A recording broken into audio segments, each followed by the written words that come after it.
Bienvenidos en otro episodio de Hash Life. Soy Oscar, estoy con Berkeley y hoy tenemos a Sebastián Chimkowski. Sebastián es el cofundador de Newo, un espacio de coworking que es un poquito más de esto y nos explicará ahora, pero más que todo es la mente detrás de la filosofía OPMO, obsesión moldeada, que también nos contará. Bienvenido Sebastián, gracias por estar con nosotros. No, un honor estar acá, increíble estar en este espacio. Gracias a ustedes por la invitación. Sí, muchas gracias, Sebastián. Bueno, hoy el episodio va a ser un poquito diferente de los demás porque siempre tratamos de blockchain. Hoy no tiene nada que ver, pero bueno, blockchain es una tecnología muy disruptiva y hoy le traemos ideas disruptivas, nuevas formas de ver, pues una forma de pensar, una forma de mejorarse como uno mismo y para eso tenemos a Sebastián hoy. Sebastián, cuéntanos un poquito, antes de entrar en Opmo, cuéntanos un poquito pues de ti, de Newo y cómo llegaste a este concepto que inventaste. Súper. De hecho, para hablar de OPMO hay que pasar primero por Newo, ¿cierto? Digamos que en la creación de Newo es donde se esconde toda la explicación del concepto de OPMO.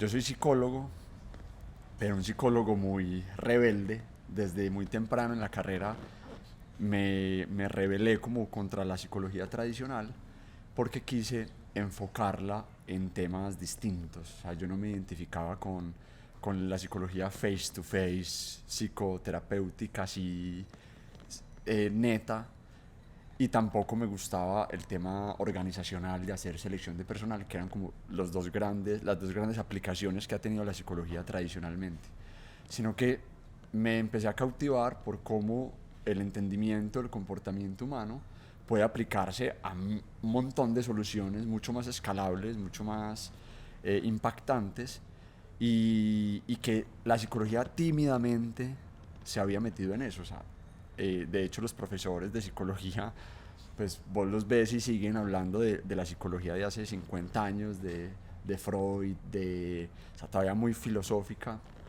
y a mí me gustaba buscarle aplicaciones mucho más prácticas. Eso me hizo meter en temas de ciencia, tecnología e innovación, que es lo que permite la escalabilidad de las cosas. Y en ese momento me empiezo a permear del mundo del emprendimiento, eh, y digamos que de ahí nace mis primeros pinitos hacia Newo.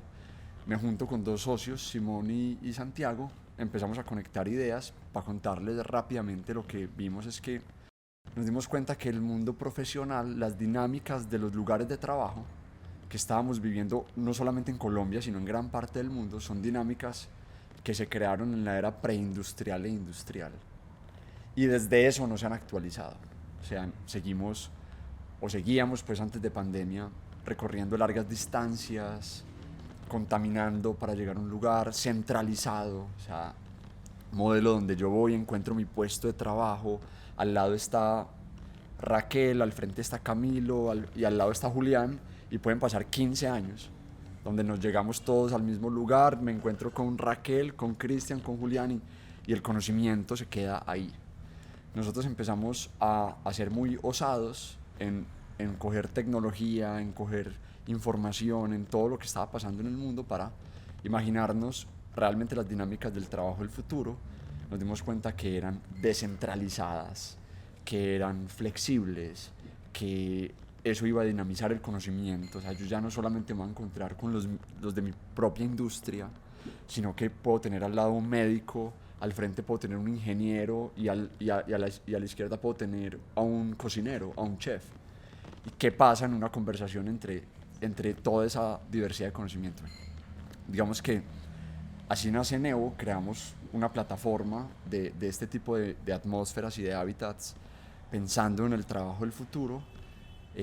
Empieza la pandemia, fue muy duro, muy difícil, porque imagínate una industria que depende en gran parte de lo presencial, porque igual teníamos mucha tecnología. O sea, siempre nos lo imaginamos con mucha tecnología, comandando la experiencia, las sinergias, la comunidad, pero una alta dependencia a lo presencial. Entonces tuvimos que cerrar las sedes, fue un momento muy difícil, pero al mismo tiempo, cuando vamos saliendo de la pandemia, antes lo que nos enseñó el COVID fue a tener una apertura a estos modelos híbridos, modelos remotos, entonces nos pegamos una disparada impresionante. Pues ya hoy, solo este año, vamos a crear 2 sedes más y nos vamos a duplicar en menos de 3 meses. Entonces ya pues ha sido algo maravilloso. Pero digamos que eso es Nevo y digamos que muy alineados a dinamizar conocimientos, modelos híbridos, descentralización, practicidad, funcionalidad. Pero yo como fundador de Nevo me doy a la tarea, me pongo el objetivo de recibir personalmente a los primeros 1000 clientes. O sea, yo dije, como dueño, como cofundador de la empresa, quiero conocer a mis primeros 1000 clientes para conectarme con ellos, para entender sus dolores, para ver cómo puedo generarles más valor, o sea, una intención comercial. ¿Eso tiene una relación con lo de Kevin Kelly y los 1000 fans verdaderos? Nunca lo he escuchado. Ah, bueno. Tiene una teoría. Pues no te quería interrumpir, pero lo puedo comentar después mejor. Listo.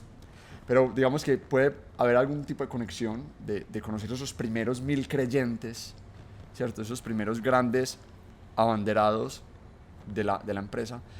Como les digo, yo tenía una intención comercial, entender a mi usuario para ser más hábil y más agudo en la forma de generarles valor.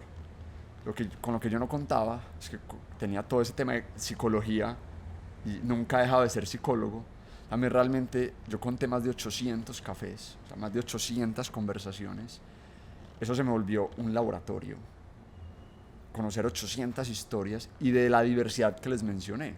Porque Nevo tiene una comunidad donde hay jubilados, hay estudiantes, hay cocineros, hay modelos, hay gente de blockchain, hay gente de todas las industrias, ingenieros, construcción, todo lo que se imaginen. Entonces, no solamente fueron 800 conversaciones muy interesantes, sino 800 conversaciones demasiado diversas. Y como psicólogo fue inevitable empezar a encontrar un montón de información en la que yo empecé a hacer unas anotaciones, donde la más importante es que me di cuenta que un porcentaje muy bajito, muy bajito de las personas que conocí, de las empresas que conocí, eran capaces de llevar sus asuntos, sus objetivos, sus metas, sus sueños, hasta las últimas consecuencias. Y un porcentaje muy alto, pues les estoy hablando del 1% contra el 99%, algo así. Todo eso que me contaban en ese café, pues realmente al final se caía, no se lograba. El índice de mortalidad de esos objetivos era altísimo. A mí eso me alarmó mucho. Yo dije, ¿qué está pasando? ¿Por qué es tan difícil lograr esas cosas que ponemos en nuestra mente? Y más una preocupación porque yo estaba creando una plataforma en la que yo quería extenderles todos esos recursos para que ellos puedan cumplir todos esos objetivos y nuestros clientes puedan evolucionar. Pero al encontrarme que era tan alta la tasa de mortalidad y que era tan poco probable que las personas cumplan esos objetivos, yo dije, acá tiene que haber algo. Yo me alarmé mucho y eso me motivó a hacer un zoom en las mentes, esas pocas, escasas mentes que eran capaces de lograr lo que querían lograr. Entonces empecé a explorar, a ahondar en esas mentalidades y empecé a encontrar unos patrones que los diferenciaban de ese otro 98-99%. A mí me pareció increíble lo que encontré, tanto que yo decidí contrastar esa información contra personajes de la historia de la humanidad. O sea, yo me pregunté, ¿será que estos mismos patrones se cumplen en Alejandro Magno, en Nikola Tesla, en Michael Jordan, en la Madre Teresa de Calcuta? O sea, cogí personajes de la historia de la humanidad que para mí habían cumplido sus objetivos y empecé a leer biografías y autobiografías y me encontré el mismo patrón. Ahí es cuando yo decido pues, escribir esto, conceptualizar esto y termina en esta teoría, en esta filosofía, en esta práctica que es Opmo y que pues la idea es contarles un poquito, pues no sé si sigo, si me estoy extendiendo. Bueno, para eso te invitamos. La palabra es tuya. Sí, para mí sí está fluyendo lo que dices, que sigas. Me interrumpen y me van haciendo preguntas o aportes, pues. Digamos que lo que yo descubro es que hay una dificultad impresionante en cumplir nuestros objetivos. Yo empiezo a explorar esta dificultad, de dónde nace esta dificultad, y obviamente me fui al cerebro humano. Como psicólogo siempre he tratado de ser muy riguroso con el conocimiento. A mí no me gustan los libros de autoayuda y estas cosas, pues, corrientes motivacionales, sino que siempre trato de buscar las explicaciones en la fisionomía del cerebro, en la historia de la evolución. Y empecé a desempolvar libros de psicología, empecé a combinar teorías, a tratar de entender qué estaba pasando en el cerebro para que estuviera tan inhabilitado para lograr objetivos, qué estaba pasando en la cabeza de nosotros. Y me empiezo a encontrar empiezo a sacar unas conclusiones. La primera conclusión es que me di cuenta que los seres humanos no estamos diseñados para cumplir nuestros sueños. O sea, fisiológicamente, emocionalmente, mentalmente, los seres humanos no estamos diseñados para cumplir nuestros sueños. Eso me parece muy fatalista. Sí. Pero bueno. No, total.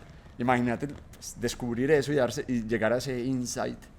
Entonces, y la razón es porque, digamos que la historia de la evolución nos formó como seres reactivos, ¿cierto? Toda la lógica de la evolución, de la biología, de los primeros, de los cerebros simples y a la complejidad que es un cerebro hoy, tuvo toda una evolución basada en reacciones hacia la supervivencia. Eso se llama homeostasis, y es cómo yo puedo evitar la muerte y buscar la vida. Y la forma más inteligente en que la biología se inventó esa lógica de un ser vivo trate siempre de evitar la muerte y buscar la vida fue a través de crear alarmas internas, crear mecanismos internos que te hagan sensible a qué te puede matar. Siento frío, siento dolor, un malestar, luego busco algo cálido que me genere un placer. Siento hambre, que es un dolor, el cuerpo lo siente como un dolor, una alarma, hey, puedes morir, amenaza de muerte. Luego voy y busco comida que luego me genera placer, ¿cierto? Esas son formas simples, muy simples de homeostasis, o sea, evitar la muerte, buscar la vida, pero luego se complejiza a formas homeostáticas mucho más complejas, como un sistema económico, un estado o la religión misma. Por más complejo que nos parezca un estado económico o algo como blockchain, realmente tiene en el fondo el mismo impulso, y es que los seres vivos puedan evitar la muerte y buscar la vida. Un sistema económico que nos hayamos inventado una forma de transar, de organizarnos, al final tiene una lógica de que esas especies puedan, pues, privilegiar posibilidades de vida y minimizar posibilidades de muerte.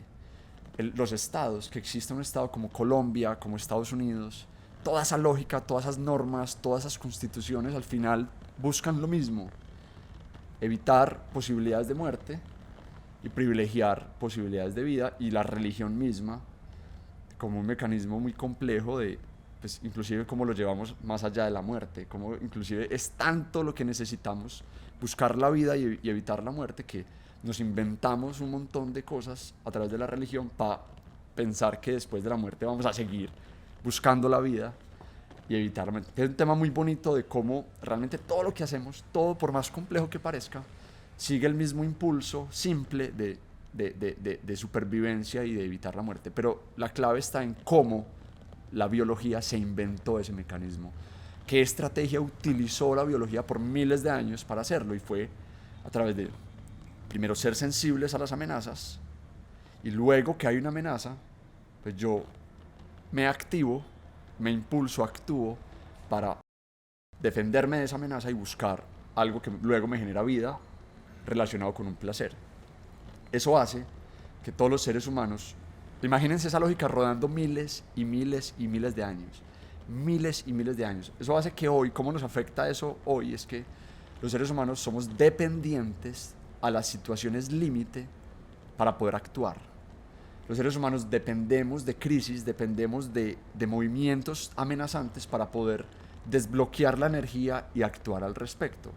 No sé si han escuchado la palabra deadline, un deadline. No es gratuito que en el mundo de los negocios tengan que ponerle deadline, línea de muerte, o sea, hacerle una alegoría a la muerte para esa fecha límite donde es que si tú no entregas este trabajo para esta fecha estás muerto. O sea, miren cómo sigue siendo la muerte, la posibilidad de amenaza, lo que al final nos activa. Y vos puedes tener 2 meses, 3 meses para hacer un trabajo, para hacer un informe, para entregar algo en la universidad, lo que sea. ¿Y cuándo lo hacemos? Un día antes. Casi siempre lo hacemos un día antes. ¿Por qué? Porque el cerebro durante esos 2 meses no siente amenaza. Entonces no siente ese comando milenario a través del cual está acostumbrado a activarse para actuar. Y solo desbloquea la energía en el momento en que un día antes dice, si yo no hago esto para mañana, me echan, pierdo, estoy muerto. Yo conozco gente que se ha morido varias veces, que se ha muerto varias veces. Sí, así como apoyando un poco lo que dices, yo sí he contemplado mucho esta idea que si uno estudia la mayoría de la historia humana, andábamos en grupos de tribus, tal vez como 70 personas, incluso hay el número Dunbar, que es como 150 personas. Y para hacer una metáfora, como somos un poco de tecnología, con tecnología, si los humanos somos un computador, somos computadores que el hardware y el software está diseñado para un contexto totalmente diferente de lo que estamos viviendo. O sea, está diseñado para un contexto de grupos de 70 personas, 50 personas que andan de recolector y cazador. Y nosotros vivimos en un ambiente con ciudades, con supermercados. Conocemos, o sea, mucha más, más de o menos personas. ya conocemos cómo es el mundo, mientras que la mayoría de la historia humana uno solo sabía lo que habías visto en la vida. Y podían aparecer grupos que nunca los habías escuchado antes y mataban todo tu tribu. Entonces, yo creo que hay muchas cosas que quizás los humanos hacemos que no nos tienen tanto sentido hasta que miramos que, bueno, nuestra programación es del tribu de 70 personas en recolectando y cazando. Entonces, solo para apoyar un poco lo que dices, eso sí lo he contemplado bastante. Para seguir reforzando lo que dices, es tal cual lo que está pasando. Nuestros cerebros siguen en la selva. O sea, ha sido tanto el tiempo que el cerebro ha estado en la selva sobreviviendo y tan corto el espacio que llevamos civilizados. O sea, la civilización acabó de aparecer en la historia del cerebro. Entonces el cerebro técnicamente sigue en la selva, sigue en esa lógica, pero ahora con tecnología, con civilización, con todo eso. Entonces, ¿qué pasa? Eso ha creado un montón de conflictos en que ya estamos viviendo un mundo muy distinto, pero con un cerebro que sigue jugando a las reglas de la selva. ¿Y cuáles son las reglas de la selva? Entonces esos cerebros durante miles de años aprendieron, ojo a esta clave, a que la energía es muy escasa. O sea, ojo al idioma de la selva, yo hoy como, obtengo energía, yo no sé si mañana pueda tener la misma suerte de comer. Por lo tanto, para el cerebro, el hecho de comer y lograr ganar un poco de energía es algo escaso. Por lo tanto, aprende a utilizar esa energía de una manera muy eficiente, lo más inteligente posible. Y es, yo esa energía la necesito para poder defender mi vida, para poder actuar cuando haya un peligro de muerte. Si no estoy en peligro de muerte, lo más inteligente es reposar, no gastar la energía y guardarla para el momento en el que pueda llegar algo a amenazarme y a matarme. Ojo a esta clave. Imagínense eso miles de años y el cerebro aprendiendo. Esto fue el cerebro reptiliano, que es el cerebro más antiguo, que es el cerebro que aprendió. Yo al cerebro reptiliano lo llamo el comandante de la energía, porque es el cerebro que aprendió a gestionar la energía disponible y él aprendió a gestionarla de esa manera. Yo reservo la energía, es muy escasa, yo la guardo para el momento en que tenga que huir, pelear, amenaza, pero ojo, si no estoy amenazado, reposo y guardo la energía para el momento en que tenga que huir, pelear. Entonces, miren eso tan bonito como el cerebro piensa, ese cerebro reptiliano, Y hoy nos afecta de maneras espectaculares, como los deadlines. Podemos tener un montón de tiempo para hacer algo, pero el cerebro tiene el comando y la instrucción de guardar esa energía hasta el momento en que entró la amenaza. Esto nos... Y podemos llevarlo inclusive a temas comerciales, o sea, es que nos afecta a todos niveles. Puede salir una promoción, Hash puede sacar un plato de la casa o una tienda, una marca de ropa puede sacar una promoción, y les aseguro que el 90% de las personas salen corriendo a aprovechar la promoción cuando falta un día para que se acabe, ¿cierto? Una cosa que se me ocurre escuchándote, obviamente estamos en Hash, que tiene relación con criptomonedas, y las criptomonedas es una forma nueva de guardar valor, y también hay muchas cosas de criptomonedas que tienen que ver con los estados. Y hay un tema para mí súper interesante que he estado viendo en los últimos años, de como cuáles eran los primeros ejemplos de como estados y también de impuestos. Entonces hay un tema interesante que cuando durante mucho tiempo, como a veces antes nos enseñaban la historia, que los recolectores y cazadores como decidieran convertirse en sociedades de agricultura. Pero últimamente han salido más pruebas que en realidad había esa transición, muchas veces había una violencia detrás de obligar a la gente colector y recazador a convertirse en sociedad de agricultura. Por el clima, Sí, pero no, incluso por personas, porque hablaste del tema que la mayoría de la historia humana era difícil ese problema de guardar energía. Entonces, de cierta forma, la agricultura, y específicamente el trigo, le da la posibilidad a unas personas, como obligar a otras personas a cultivar trigo, brota una vez al año, y puedes hacer un recorrido con personas con armas y cobrar un impuesto de ese trigo una vez al año. Y si no, bueno, obviamente hay un castigo. Entonces, cuando uno comienza a estudiar, algunos dicen que esos eran como los primeros raíces de estados, de impuestos, y se vincula con lo que tú hablabas del tema de guardar energía, porque la mayoría de la historia humana, la única forma de hacerlo era comer o no comer, y no había tanta posibilidad de preservar esa energía para después. Entonces cuando uno sí comienza a estudiar diferentes cosas de pilares de cripto, en realidad se relaciona bastante con lo que estás hablando. Qué nota, bacanísimo, nunca lo había visto de esa manera. Y es eso, es una pelea del cerebro por conservar la energía y utilizarla de la manera más eficiente posible. Y este tema de activarla solo cuando es necesario, solo cuando es amenaza, también no solamente forja nuestras vidas, como les digo, sino también forja sociedades. Entonces tenemos sociedades como los judíos, por ejemplo, cómo demuestran ser una sociedad altamente, o sea, pasando por alta adversidad, o sea, fueron una raza que por muchos años no tuvieron un territorio al cual llamar hogar. Imagínense como si a los colombianos nos quitaran Colombia y tuviéramos que migrar a otros países, y a donde llegaban no eran bien recibidos, inclusive en algunos lugares los mataban. Eso hizo que los judíos hubieran estado en tanta exposición al riesgo, a la amenaza, que sus cerebros reptilianos tuvieran que desbloquear tanta energía, tanta energía, o sea, estuvieron en estado de supervivencia, y eso los obligó primero a conectarse mucho entre ellos, y a tener que, a donde llegaban tenían que ser demasiado ágiles, porque si comercialmente no se volvían muy ágiles, no iban a sobrevivir. Entonces la forma que inventaron para poder sobrellevar todas esas amenazas fue siendo una raza muy fuerte, muy unida, y llegar con mucha potencia y mucha agresividad donde llegaban. Hoy en día dicen que los judíos son los dueños del mundo, son los dueños de los principales bancos, son dueños de las principales plataformas tecnológicas, y gran parte de la explicación de esa fortaleza y de toda esa riqueza y abundancia está en toda esa amenaza, en toda esa reserva, que la mayoría estamos reservando esa energía para las amenazas, y ellos pudieron desbloquearla en momentos espectaculares. Otro caso muy bonito es Medellín.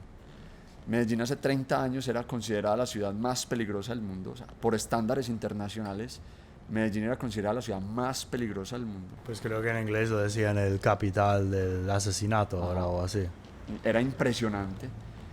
Si nosotros hace 30 años hubiéramos puesto aquí las principales ciudades de Colombia, Barranquilla, Cali, Bogotá, Medellín, y hubiéramos apostado cuál iba a ser en 30 años más desarrollada, les aseguro que nadie daba un peso por Medellín. O sea, es que Medellín eran bombas, o sea, estallaban las bombas en la ciudad.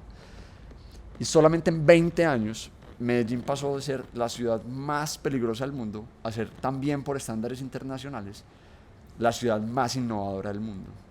Y hoy ustedes la viven, por algo están aquí enamorados de Medellín. Y también la explicación está en esa misma teoría, en que toda esa amenaza, toda esa adversidad por la que los antioqueños estuvimos expuestos, nos obligó a despertar un montón de estrategias, a desbloquear un montón de energía, que ese comandante de la energía pudiera decidirse a desbloquear un montón de energía reservada para poder actuar al respecto y transformar la realidad. Y de ahí es que contamos con una ciudad tan impresionante. Ahora, ¿cuál es el problema de todo eso? Pues porque ustedes miran, bueno, ¿cuál es el problema en que sean las amenazas, las crisis, las que generen tanto desarrollo y las que realmente nos lleven a evolucionar y a movernos? El problema está en que hace muy poquito tiempo en la historia del cerebro nació el cerebro prefrontal. O sea, el cerebro reptiliano, por eso se llama cerebro reptiliano, lo compartimos con un montón de especies, que es el comandante de la energía, el que aprendió a guardar la energía y desbloquearla en situaciones de crisis. Y luego, por allá, una raza súper rara, llamada Homo sapiens, tuvo la capacidad de desarrollar un cerebro prefrontal. De hecho, no solamente están distanciados en tiempo evolutivo, sino en distancia en el cerebro. El cerebro reptiliano es la parte aquí baja y el cerebro prefrontal es el más alejado, el más nuevo. Ese cerebro prefrontal nos permitió la capacidad de proyectar, de pensar en el futuro, en ficciones, crear ficciones. No sé si han leído a Yuval Noah Harari.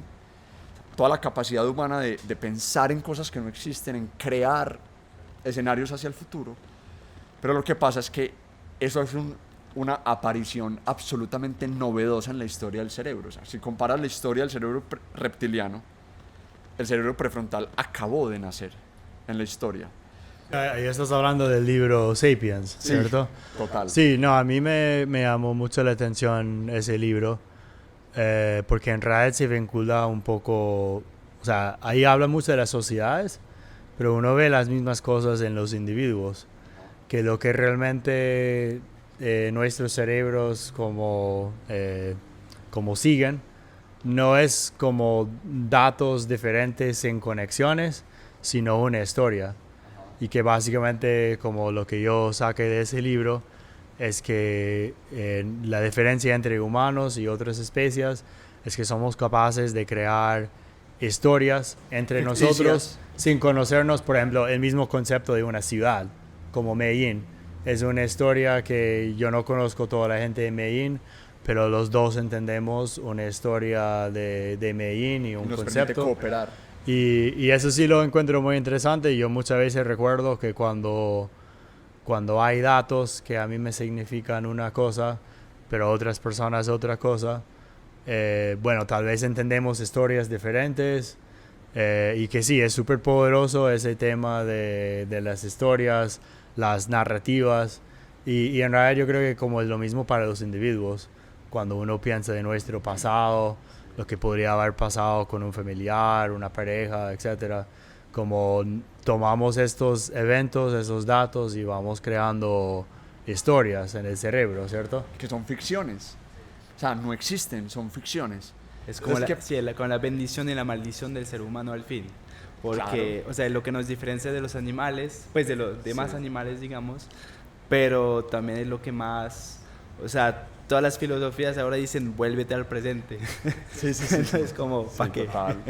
Entonces, ¿qué pasa? ¿Por qué? Porque es muy novedosa, es una herramienta muy nueva. Nosotros estamos encartados con nuestras mentes, porque apenas estamos aprendiendo a gestionarlas. Entonces, imagínense un cerebro compuesto por un cerebro reptiliano, antiquísimo, muy viejo, que lleva miles de años en este planeta, aprendiendo a guardar la energía, el comandante de la energía, y a desbloquearla en momentos de supervivencia. Y de un momento a otro aparece un loco nuevo, llega un loco nuevo a hablar de ficciones, a hablar de sueños, a hablar de cosas etéreas y a decirle al cerebro reptiliano: yo necesito energía para eso. Yo quiero convertirme en este Oscar, yo quiero que Hash se vuelva en esto, yo quiero que esta startup crezca, que este NFT se vuelva, quiero convertirme en un artista de NFTs. Todo eso son ficciones, son historias, pero sencillamente es el cerebro prefrontal con sus creaciones no habla en el mismo idioma que el cerebro reptiliano. Le demanda energía, le pide: hey, cerebro reptiliano, dame energía para yo cumplir estos sueños. Pero para el cerebro reptiliano eso es una locura, porque él está esperando son las amenazas reales. Entonces el cerebro, háganse de cuenta que es una conversación, es como un niño tratándolo de explicar a un viejito que es TikTok, literalmente. Entonces, ¿qué pasa? El cerebro reptiliano sencillamente... O un Dex. Sencillamente, para el cerebro reptiliano, las cosas que se inventa el cerebro prefrontal son locuras, son cosas etéreas, y acuérdense que el cerebro reptiliano sigue en la selva. Entonces, sencillamente, le niega la energía. Entonces, lo que está pasando en la mente de las personas es que tenemos la capacidad de soñar, de crear un montón de cuentos y de enamorarnos de un montón de objetivos, pero esas cosas se quedan en los corchos, se quedan en las metas, se quedan como objetivos, pero la energía no se dirige a esas cosas, sino que se queda guardada, reposando para los momentos de amenaza. ¿Y cuáles son los verdaderos momentos de amenaza? El arriendo, el jefe, la deuda, el día a día. Lo que realmente nuestro cerebro relaciona con muerte, con me van a echar del trabajo, si no pago esta deuda, ¿qué pasa? Pero esas grandes hazañas, que son nuestros sueños, que requieren de demasiada energía, de imprimirle un montón de energía, sencillamente no acceden a esa fuente de energía porque hablan en idiomas totalmente distintos. Entonces, ¿qué pasa?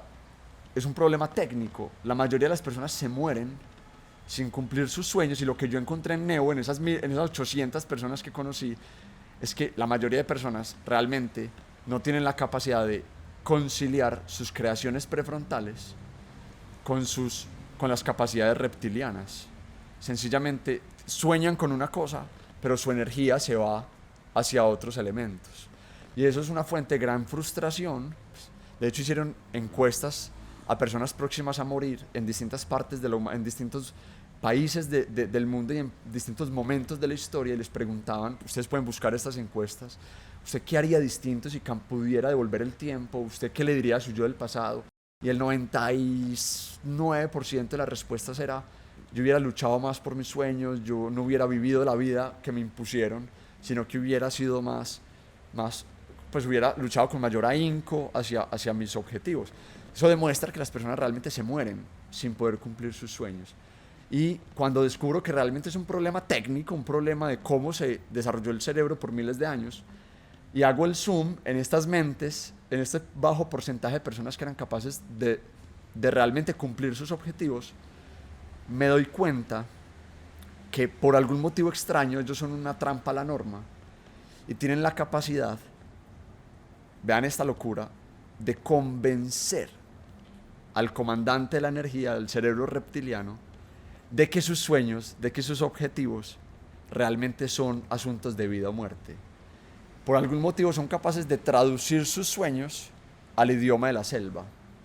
Cuando vos ves a Alejandro Magno, cuando vos escuchás los argumentos de Elon Musk, cuando vos escuchás los argumentos de Steve Jobs, ellos no querían hacer lo que quieren hacer.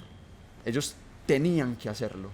Elon Musk no está creando todo lo que está creando porque le parece bacano, sino porque él está salvando a la humanidad de una posible extinción y de que él cree que este planeta se va a acabar.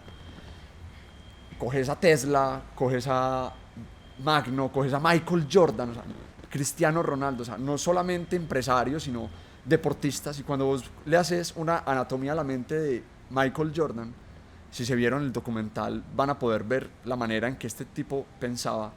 Él estaba urgentado. Sí, él se mantenía en documental en Netflix. ¿Viste? Era súper ¿Viste interesante. su crisis? Sí. Su crisis interna por convertirse en el mejor. Por algún motivo esas ficciones, convertirse en el mejor basquetbolista o crear vida en Marte o conquistar el mundo, se vuelven asuntos de vida o muerte. Y convencen al cerebro reptiliano de que vale la pena, y el cerebro reptiliano de alguna manera desbloquea toda la energía. Entonces son personas que son capaces de disponer de toda su reserva de energía hacia sus sueños porque se sienten amenazados por sus objetivos. No, eso me recuerda un poco de una idea que, por ejemplo, lo que comentabas con Elon Musk o Michael Jordan o ciertas personas que no es que querían hacer algo pero lo tenían que hacer, que muchas personas tienen ideas y el momento que los hacen es cuando se vuelve más doloroso no hacer algo que hacer algo. Cuando es más peligroso no que hacer es algo. como un poco relacionado a lo que tú decías. Eso es. También quería comentar el tema por si hay algunos que están sospechosos de lo que estamos hablando o quieren como un dato más tangible. Estamos hablando todo el tema de historias y cómo funciona con el cerebro humano. Yo viví 4 años en San Francisco y claro, obviamente hay temas de ingeniería, etcétera, pero es súper valorado también el tema de, en inglés le dicen storytelling, de contar historias, donde incluso si tienes una empresa tecnológica, muchas veces para que se pegue mucho, tiene que tener una historia que la gente puede entender, recordar, y cuando son como datos sueltos, el cerebro humano no lo recoge mucho. Y sí requiere una gran habilidad, esa habilidad de contar historias, de recoger esos datos y decir cómo puedo armar estos datos, estas informaciones en algo que sí tiene sentido para un cerebro humano. Y bueno, incluso en cripto lo vemos con los nombres de dominio ENS, que ahora en vez de solo enviar dinero a direcciones cripto, tú puedes tener como, no sé, sebastián.eth y la gente puede enviar dinero ahí, porque el cerebro lo recuerda mucho más, porque Sebastián es algo que lo podemos asignar a una historia, mientras que 1, 4, 3, X, Z es como un poco más difícil asignar una historia. Y yo le agregaría algo a eso y es, además de esa capacidad de crear historias, que es a lo que le creemos, al mismo tiempo las historias más poderosas, de esas historias las más poderosas, son las que tienen una lógica amenazante hacia las personas. O sea, cuando no logran quedarse solo en la inspiración, sino que tocan a las personas a un nivel fisiológico que logran destapar la energía del cerebro reptiliano. Y ahí es cuando las historias más potentes y que mueven el mundo, como Mandela, como esas historias que realmente, de todas esas historias que creamos y en las que creemos, las más poderosas, son las que tienen una lógica que despiertan en las personas. No solamente identidad, me identifico, sino que se vuelven urgentes. Las historias que se vuelven urgentes. Entonces, ¿qué pasa? Cuando yo descubro esto, cuando yo me doy cuenta de esta lógica, a mí se me empieza a parecer todo este cuento a una enfermedad muy común en la psicología, que yo vi por allá en la universidad, que se llamaba la obsesión. Yo dije, hay algo en estas mentes que se me parece a la obsesión. Y volví a estudiar la obsesión, y la definición de obsesión es una idea fija o recurrente que termina generando una perturbación anímica, ¿cierto? Ojo pues, una idea, una ficción, una producción del cerebro reptiliano, prefrontal, que por algún motivo es capaz de crear una perturbación anímica. Sí, ¿cierto? porque no todos se van a poner las metas de ponerle vida en Marte, etcétera. Entonces, Total. Todos soñamos, sí. Todos soñamos, no hay nadie que no sueñe, pero pocos nos perturbamos, a pocos esos sueños nos perturban, y es a los que nos perturban, a los que realmente podemos desbloquear la energía y ser muy proactivos hacia eso. Entonces vean pues a esto. O sea, yo vinculo esto a una enfermedad. La obsesión es una patología de la mente. Pues de hecho me acuerdas cuando hablas de la obsesión, que yo he visto un tema donde varios emprendedores pueden sentir un vínculo con lo que han creado de negocio como lo que sientan con un hijo. Y se ve, por ejemplo, en temas tangibles que cuando toca un momento de vender o no, ellos casi reaccionan como si les propuses como vender su hijo y no un negocio, donde para ellos es como impensable, porque claro, fue esa obsesión, como que casi reaccionan como si alguien le dice, bueno, Como si fuera una suerte de vida o muerte. yo te puedo cuidar mejor tu hijo que tú, entonces te lo compro. Sí, Y se lo toman casi personal. como tienen esa misma reacción. Sí. Entonces, ¿qué pasa? Que yo me alarmo también un poco porque imagínense descubrir que un gran secreto es la obsesión, una enfermedad. Entonces yo digo, entonces los que logran cosas impresionantes, los que logran cumplir sus objetivos, son personas enfermas mentales. Son personas que tienen una distorsión, una obsesión. Cuando empiezo a ahondar en la obsesión, descubro cuáles son los verdaderos poderes de la obsesión. Y me doy cuenta que realmente lo que hace que una obsesión sea patológica no es la obsesión en sí, sino la dirección a la que yo le doy a esa obsesión. Y realmente la obsesión es una capacidad de la mente que, según cómo la dirijas, pues es eso, una capacidad o una patología disfuncional. Por ejemplo, ¿qué pasa en una mente obsesiva? Esta es muy común para ustedes, alguien que toca una superficie y siente que las bacterias que acaba de tocar lo pueden matar. Es una obsesión muy común y son estas personas que se lavan las manos. Entonces, lo que está pasando en el cerebro de esta persona es que la idea de que las bacterias de esa mesa me pueden matar, miren que es una idea, es una ficción, es una historia, tiene la capacidad de distorsionar y hacerle pensar a todo mi mecanismo que eso me puede matar. O sea, me perturba a un nivel fisiológico y activa el cerebro reptiliano para que el cerebro reptiliano desbloquee toda la capacidad de accionar, ¿cierto? Han escuchado la obsesión de los que no pueden pisar líneas en el piso. ¿Tú sí? Sí, que no son capaces pues que no pueden pisar líneas. Es lo mismo, ellos sienten en su cerebro por dentro que pisar una línea puede atentar contra sus vidas y una idea, una historia, una ficción, se siente como un asunto de vida o muerte. ¿Qué pasa? No es lo mismo, miren la obsesión cómo puede fluctuar y cómo puede cambiar. No es lo mismo pensar y estar obsesionados por la idea de que pisar una línea en el piso te puede matar, a la idea de que tienes que crear el mejor computador del mundo y ser Steve Jobs, o que tienes que ser el mejor futbolista de la humanidad y volverte Cristiano Ronaldo. Si tú coges la mente de Cristiano Ronaldo y coges la mente de la persona que está obsesionada por no pisar una línea y ves las áreas del cerebro que se activan en ese momento, son exactamente las mismas. Tú no podrías diferenciar cuál es el cerebro de Cristiano Ronaldo, de Steve Jobs, y cuál es el cerebro de la persona que está obsesionada con que estas bacterias lo pueden matar, porque lo que está pasando en el cerebro es lo mismo, es una idea acá que por algún motivo es capaz de despertar toda la lógica milenaria de supervivencia y acceder a toda la fuente de energía que está reservada para poder actuar con toda hacia las posibilidades amenazantes. Ahora, la gran pregunta que yo me hago es, el primer insight es, la obsesión es una clave, es una llave perdida, es el idioma en el que el cerebro prefrontal es capaz de comunicarse con el cerebro reptiliano. Bueno, pero una pregunta, digamos en el caso de Cristiano Ronaldo, que hay muchos niños que les encanta el fútbol, ¿qué pasa si hay 1 millón de niños que se obsesionan con volverse el nuevo Cristiano Ronaldo? Donde, pues, cómo esta obsesión puede seguir siendo saludable y no dañarle a la mente de uno. Gracias por introducirme como a lo que sigue, y es que evidentemente esto no es bueno ni malo. O sea, yo les estoy hablando de temas técnicos, de cómo funciona el cerebro. Esto no necesariamente es equilibrado, esto no necesariamente nos lleva a vidas saludables y a vidas equilibradas. De hecho, Steve Jobs es muy conocido por haber estado en ese estado de obsesión, pero haber tenido una vida muy trágica, haber tenido una vida muy...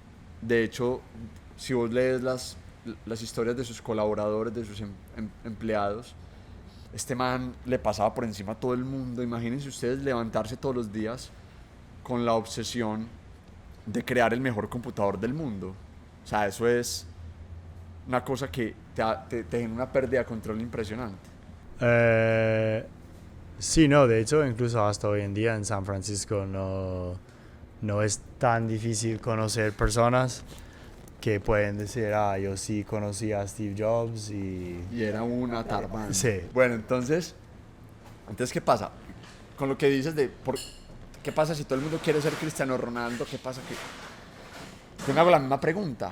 Digo, primero que todo, yo a esta obsesión no le puedo llamar obsesión, porque la obsesión ya está atada y está en el imaginario colectivo como una enfermedad.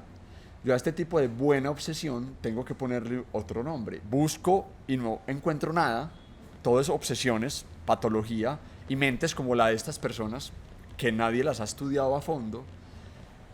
Y por eso decido darle el nombre a esta capacidad de OPMO, que es obsesión moldeada. Es una obsesión sublimada, es la capacidad obsesiva de la mente de hacer creer que una idea puede llegar al punto de amenazarte y de hacerte liberar toda la energía, y por eso está moldeada. Entonces OPMO nace de obsesión moldeada, y para mí todas estas personas que les he mencionado no están obsesionadas, sino que están opmocionadas. Ahora, ¿qué pasa? ¿Cuál es el punto entre el sufrimiento y que una cosa de estas pueda llevarte al nivel de Steve Jobs, que inclusive dicen que su enfermedad, su cáncer, fue producto de esa pérdida de control y de esa obsesión descontrolada? Y es que yo descubro, bueno, antes de eso, la primera pregunta que me hago es, ¿las personas emocionadas nacen o se hacen?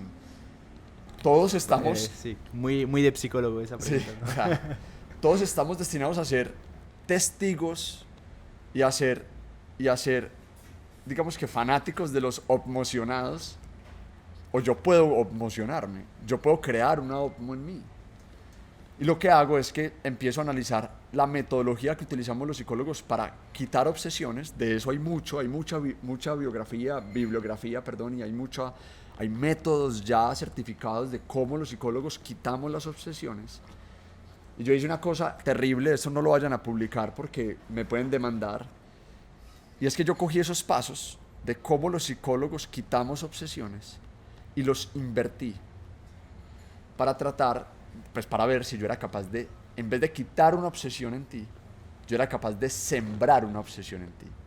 Sembrar en ti una obsesión positiva, invirtiendo los pasos. Y cogí unas personas de Nevo que me sirvieron de laboratorio, y les agradezco públicamente porque se acercaron a todo este experimento, y descubrí que invirtiendo los pasos yo era capaz de sembrar una obsesión positiva en alguien, hacerle a alguien pensar, creer, a que su sistema cree que una idea realmente es amenazante, que una idea merezca toda la energía del cerebro reptiliano. O sea, comunicar y poner a conciliar al cerebro prefrontal con el cerebro reptiliano. Ahora, en ese momento, cuando ya tenía la metodología y iba a empezar a emocionar personas, yo dije, pucha, bueno, ¿hacia qué quieres que te emocione? ¿Cuál es tu historia a la que quieres llevar a esta lógica de obsesión moldeada? Y las personas me empezaron a llegar con un montón de cosas muy locas, como, es que yo quiero tener un Ferrari, es que yo quiero tener $5 millones, es que yo quiero un montón de objetivos así. Y yo en ese momento me acordé de Steve Jobs. Y yo dije, yo no puedo sembrar una obsesión en alguien si esta persona no está preparada para vivir eso. Entonces, es muy peligroso. O sea, imagínense yo con una metodología para sembrar obsesiones. Ahora la pregunta es, ¿cómo la dirijo? ¿Hacia qué te quieres obsesionar? Y ahí me entró un sentido de responsabilidad, porque yo sabía que funcionaba. Si yo te emociono por tener un Ferrari y utilizo esta metodología, yo te aseguro que vas a salir mañana con la urgencia, la sensación de urgencia por conseguirte un Ferrari. Pero imagínate, eso es lo que sentía Steve Jobs. la urgencia de crear el mejor computador del mundo. Él se levantaba y él entraba a su empresa O sea, con no, la urgencia no de crear el querías mejor computador. programar gente a robar un Ferrari. No, es lo que sea, o sea, estoy urgentado por hacerlo.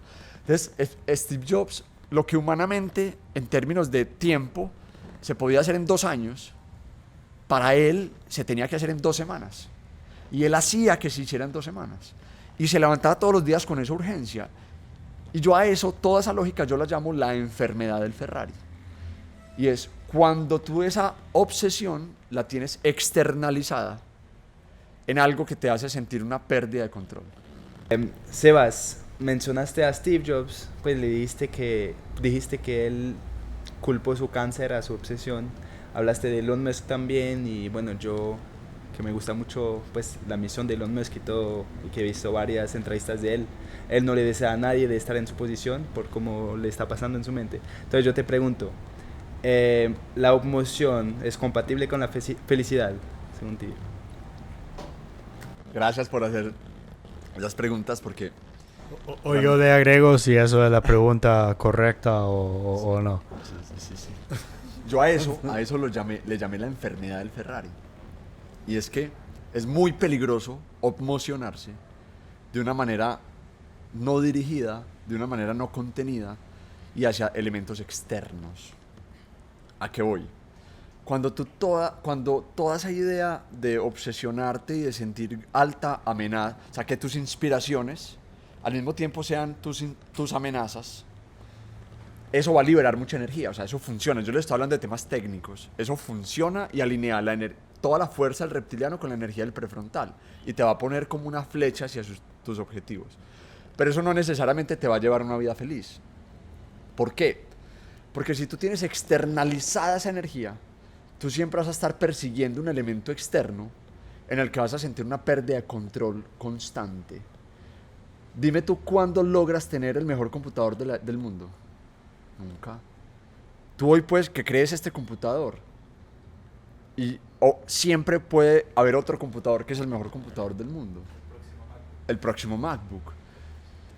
Si tú eres Elon Musk y tú quieres salvar a la humanidad y estás quedando y toda tu energía está externalizada hacia ese objetivo, esa sensación de urgencia te va a llevar, ahí la clave, o sea, lo importante no es la sensación de urgencia, sino la pérdida de control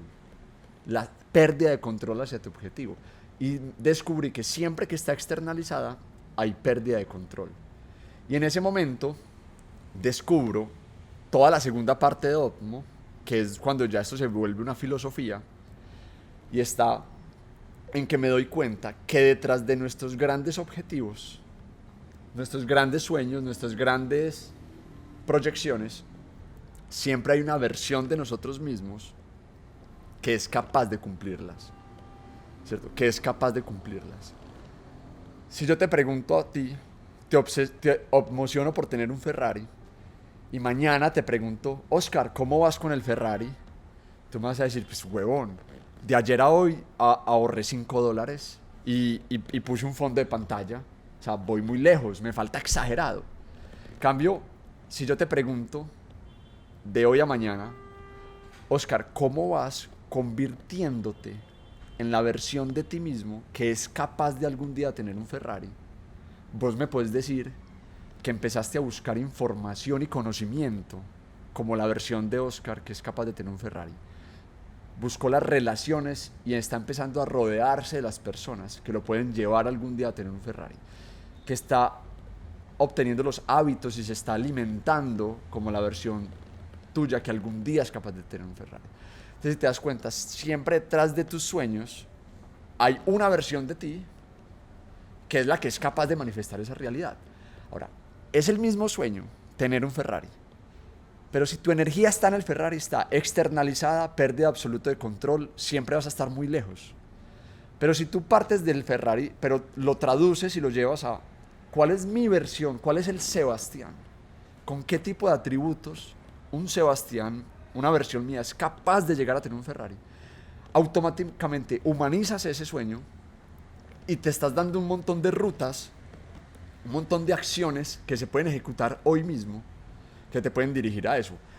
A esa versión yo la llamo yo superior. La llamo yo superior. Y a un yo superior sí vale la pena obsesionarse. A esa versión de ti, cuando tú empiezas, a esa versión de ti sí vale la pena sentir urgencia. Cuando tú empiezas a sentir urgencia y amenazarte por convertirte en tu mejor versión, inmediatamente estás utilizando la misma técnica, desbloqueando toda la energía, pero hacia un elemento interno.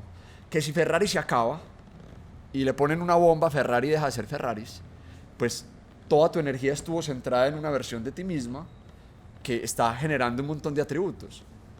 Cambio, en el caso de Cristiano Ronaldo, de Steve Jobs, por ejemplo, al tener externalizado todo eso, o sea, si Steve Jobs me hubiera conocido y me hubiera podido contratar, yo le hubiera enseñado a que develara cuál es la versión de sí mismo que es capaz de crear el próximo mejor computador del mundo. Y que se basara toda su atención y toda esa capacidad obsesiva en convertirse en esa versión de sí mismo. Y en ese momento se genera toda una humanización de la obsesión en la que sí es posible ser feliz. En la que sí es posible. Pero ya les voy a contar algo que me pasó. Dale, Berti. No, o sea, me ocurren varias cosas relacionadas con lo que dices.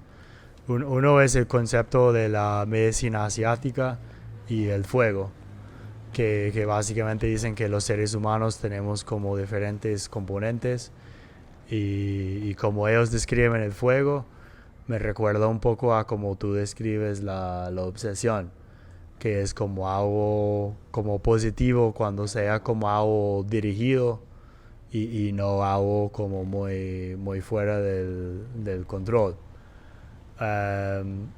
Eso fue uno de los primeros puntos. El segundo era como ese tema del buscar el ser tuyo que adquiría ese Ferrari en vez de ese Ferrari. Superior, sí.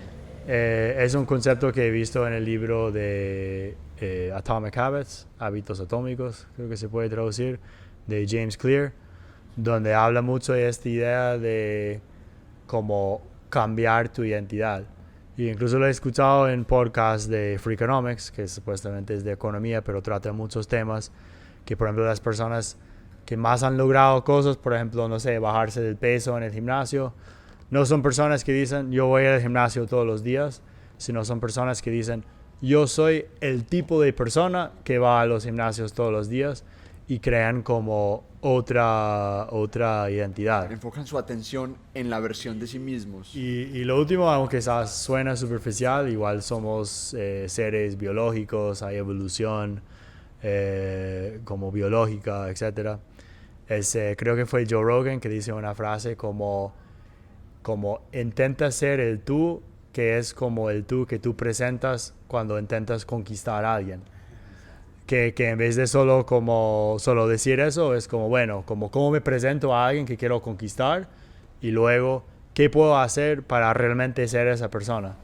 Y ahí como, no sé, esas tres ideas lo conecto con lo que tú dices. Y yo, al descubrir ese poder de basar la atención no en el resultado, sino en la versión de mí que es capaz de lograr ese resultado, yo digo, hasta que alguien no llegue, hasta que no develemos ese yo superior, yo no te voy a emocionar.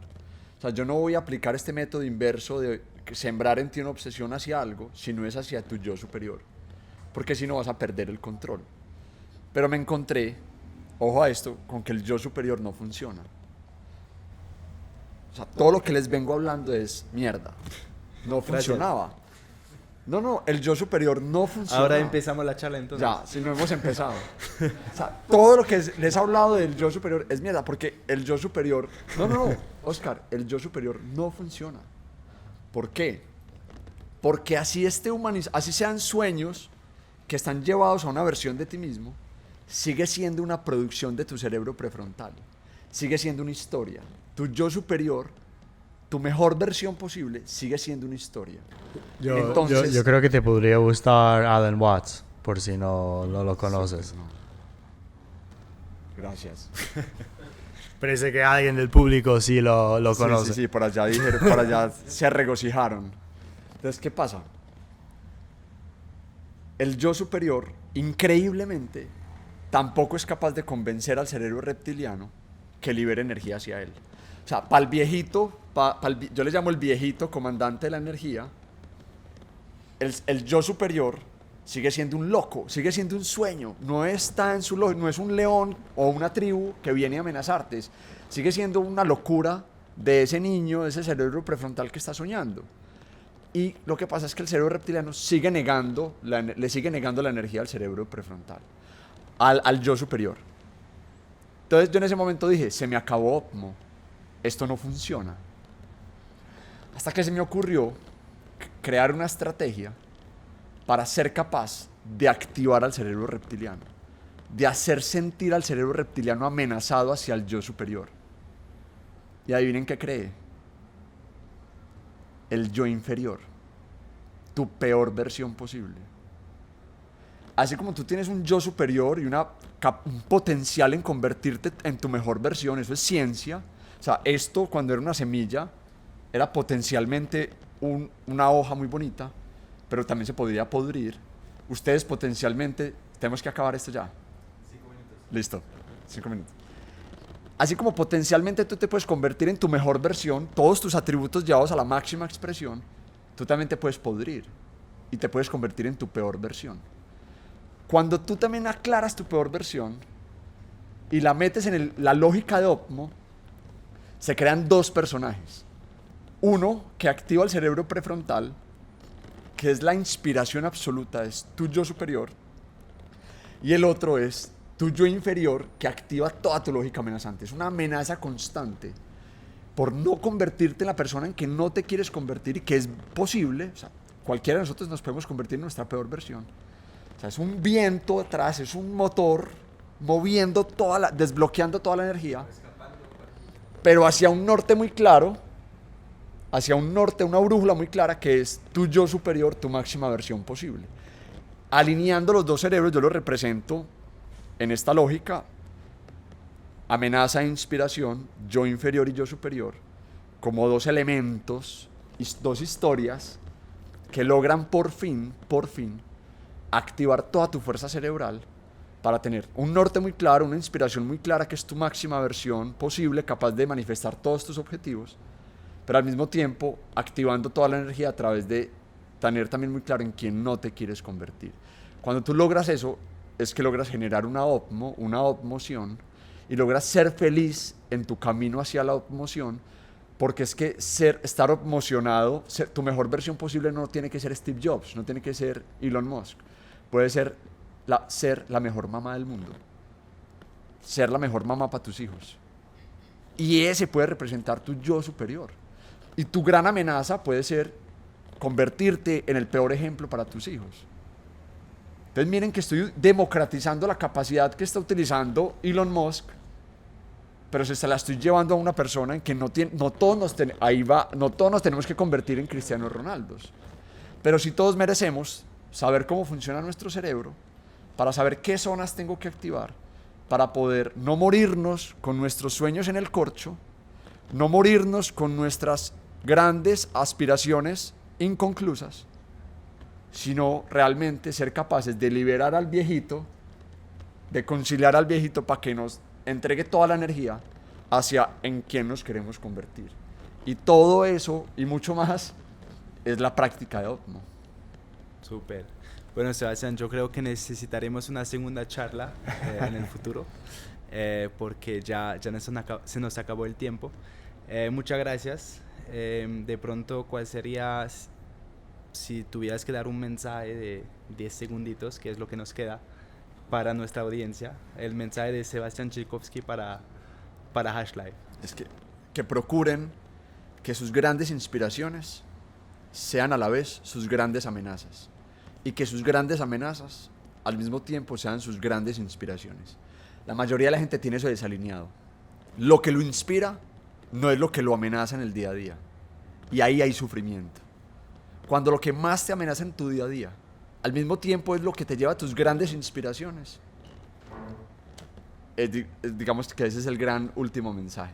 Excelente mensaje. Bueno, Sebastián, muchas gracias. Dejaremos igual en la descripción como de pronto un enlace a a tu teoría de Opmo, pues tu práctica de Opmo también, digamos. Y eso, y a tus redes personales, eso es HashLive. Hacemos episodios semanales para que nos sigan. Usualmente hablamos de blockchain, pero lo hablamos siempre desde un aspecto más filosófico. Y ahí está el episodio más filosófico que tuvimos de la serie. Muchas gracias. Un honor. Muchas gracias, Sebastián. A ti.